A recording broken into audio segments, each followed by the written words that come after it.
Hi y'all, Assalamu alaikum.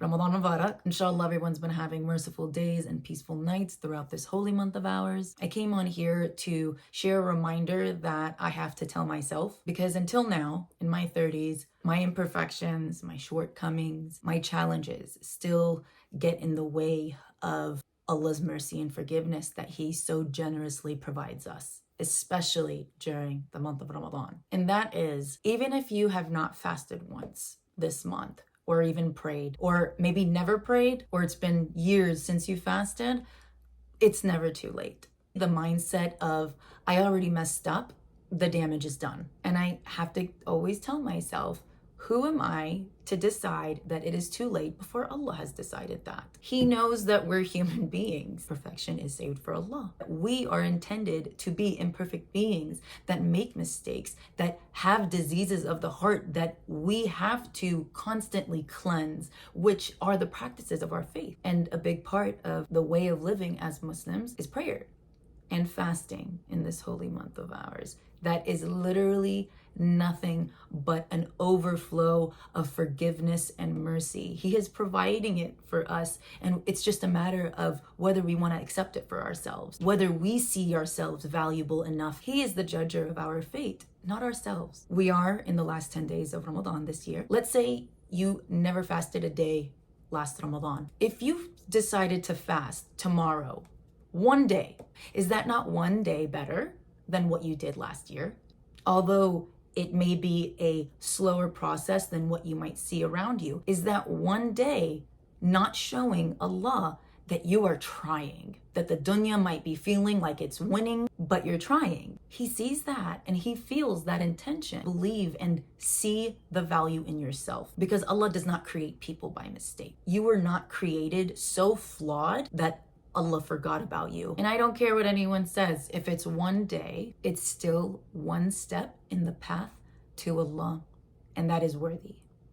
I'm gonna get emotional talking about this. If you wanna fast, fast. If you want to pray, if you wanna go to Taraweeh and you're embarrassed that people will see you and laugh and call you a Ramadan Muslim, which I despise that term, because this month, if anything, is a merciful time of forgiveness for those who are seeking something from Allah. Or you don't want to seem like the holier than thou person in your group, or you don't want to go to the masjid because people just saw you walking out of some place last month, or they saw you walking out of somewhere yesterday. It doesn't matter. The masjid is a holy place of Allah.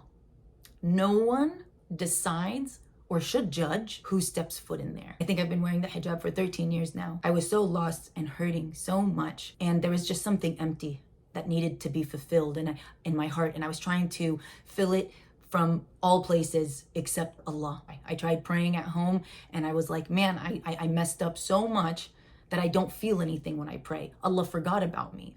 I really believed that, but I said, okay, let me give Taraweeh a shot on the last night. And so I went. So I go inside, I see all the women, they're all socializing. I see kids running around, smiling, laughing, so comfortable and feeling at home. And I just looked at them and said, wow, these are really good Muslims. They're all better than me. And I haven't been here in so long that I don't know anyone. So I went towards the end and I stood next to the ladies that had to stay seated during prayer. The moment that the Quran started being recited, my heart just poured. It honestly felt like my chest had been cracked open and just poured and was flushing out all that was negative, all that was dark. And I was praying and felt nothing for so long. That night, subhanallah, again, once the Quran started being recited, I felt, not in a heavy way, His presence, and how grand, how merciful, how He woke up my heart and made me feel alive again for the first time in a very long time. And it just kept pouring out. There was a puddle on the floor and me just looking down, and I felt in shame, but it felt like Allah was allowing me to feel that I'm worthy and that my head should only be down for Him, not in how I value myself. And so as I'm just crying and crying, the elderly teta next to me handed me a tissue while we were praying, just because I couldn't stop sobbing. And I just let it all go, to the point that when it was over, I just stayed seated on the floor and just bawling with my face in my hands. And the teta next to me just kept rubbing my back, reciting Quran over me. She didn't have to ask what's wrong. The elderly are very wise. They've been in this dunya for a very long time. And she knew what my heart was feeling. That was a beautiful experience, I felt.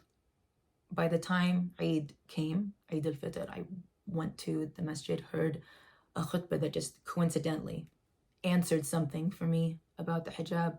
A lot of stuff happened throughout that month that I'll share in another video, inshallah. But that moment, when I stepped out, I decided I was going to be mutajibah. I don't know what I was thinking.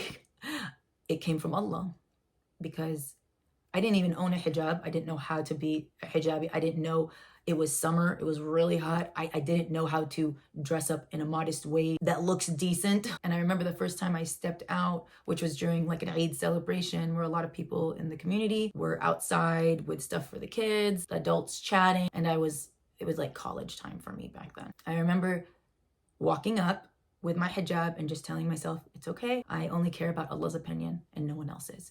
This is for him. I go up and one guy who knows me looked at me, and he's with like 10 guys, okay, my age, looked shocked. And first response is laughing hysterically, like he's looking at a clown. He could not believe Alia is putting on a hijab. Alia wearing a hijab. It was so unrealistic that it was hilarious. I know that wasn't his intention because he was so surprised, but it looked so bad with people wondering why is he so surprised that this girl's wearing a hijab. But I felt so small, like, wow, I'm so stupid. I don't deserve to be wearing the hijab. I don't deserve to walk around representing our faith or showing people that I'm an example of a Muslimah. But I just kept going. It has not been an easy, perfect path the whole way through. I still have challenges of doubt in myself. But the point of all this is to explain that even when I was laughed at in front of the community as someone who would never wear the hijab, I kept going. Only because I was telling myself, Allah values me. Allah created me. I cannot insult myself because I would be insulting Allah, astaghfirullah, because I'm saying that he made a mistake in creating me, which he did not. He's so merciful and so forgiving that he will never deny you. Put aside anything that is stopping you from wanting to fast or wanting to pray, okay? Forget anything from before and just focus on today. If you do decide to fast tomorrow or any day before the end of this month, when you do so, do me a favor. After you fast and Maghrib hits, it's time to eat, and you completed that first day of fasting, or you completed your first prayer ever or in a really long time, stop for a moment to yourself and say, today I obeyed Allah. Tell yourself that, because it's the truth. Today, not yesterday, not last year, not this month, not tomorrow, nothing. Today I obeyed Allah. Feel that. Sit in that moment and realize how beautiful that is, because it is a beautiful experience. That Allah is so merciful. That shyness you walk up to in that prayer at the masjid or at your house or a day of fast, so timid, and that he just comes with just as much vulnerability and mercy and forgiveness. I'm telling you, that comfort is something that nothing in this dunya can provide. When you can feel that you have obeyed Allah and that Allah has accepted that. The last day of Taraweeh 13 years ago for me was the most merciful experience of my life. Don't be in the way of that. What act of love and obedience do you want to show Allah today? What is it that you want to ask for today? What is it that you want forgiveness for today? What is it that you want him to nourish today? Today, as a sister in the faith, I have nothing but love for you and praying for a path of mercy, love, and light for you and your loved ones. Assalamu alaikum. Until next time.